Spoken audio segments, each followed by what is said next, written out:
Welcome to Shameless. Here we explore the transformative power of courage and action. Some people don't start, and I think we spoke about this last week about fearing less because that's going to help you start. You have the mindset sorted. What practical steps can you actually do then to get started? Okay, day one, what am I doing? I always like to take an A4 page. I then break it up into 7 compartments, Monday all the way to Sunday. And then I break them into 2-hour chunks. And then I ask myself, what do I want to do? I plan my days. There are 2 things here. The first thing is I want to set very clear goals around what I want to achieve and what habits I'm trying to gain and build off of. The second thing is I really want to gain a routine that will help me build confidence and gain a rhythm into continuously working on the things that I set out to do. The other things include self-reflecting.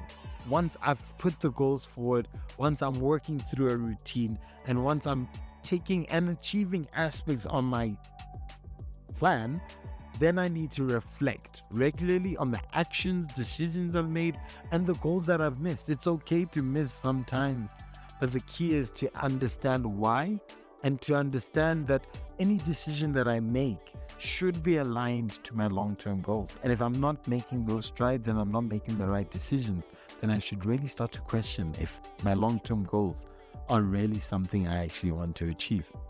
No, I definitely agree with that.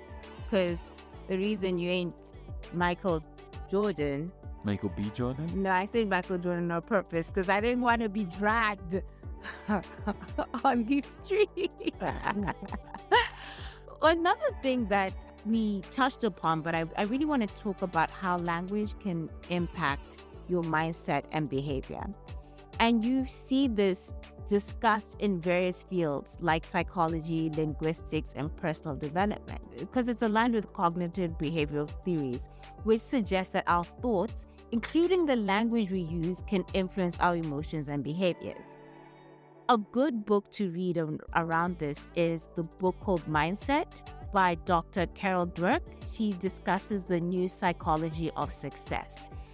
And she has done a lot of seminal work in this area and discusses how language can reflect and shape our attitudes towards learning and effort. And this is a pivotal thing to grasp because you said it best, right? When I was like, well, if the person has a terrible boss, it's like the mindset, like how are you thinking about this? It has nothing to do with your boss.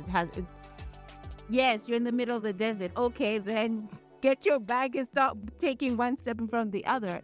And it's that kind of like unapologetically like, I'm going to get this no matter what. Last question for you before we move on.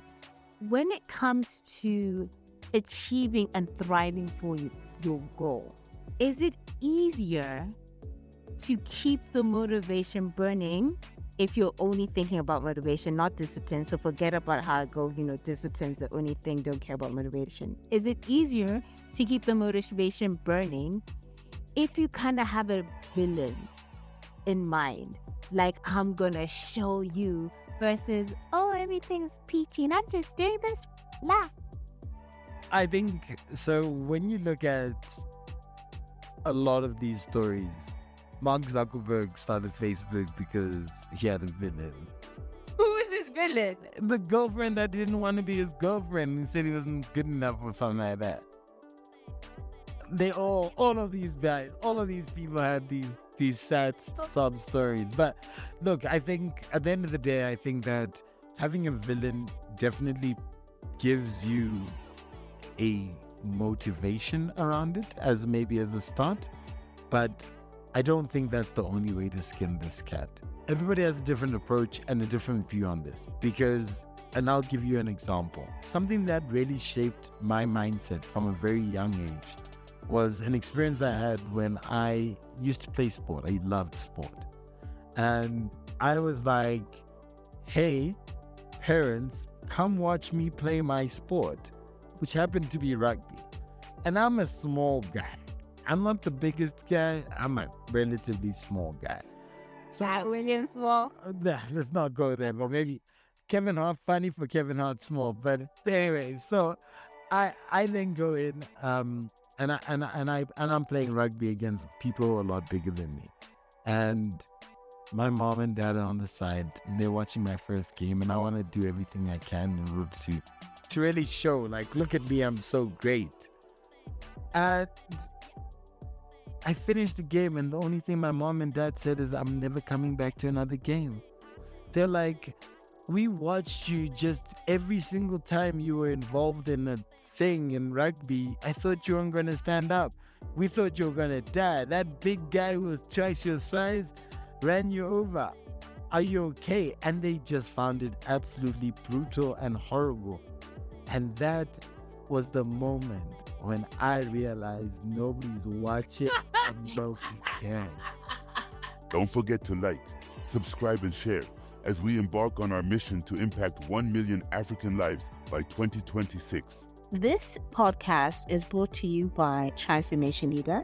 You can follow us at www.t4leader.com.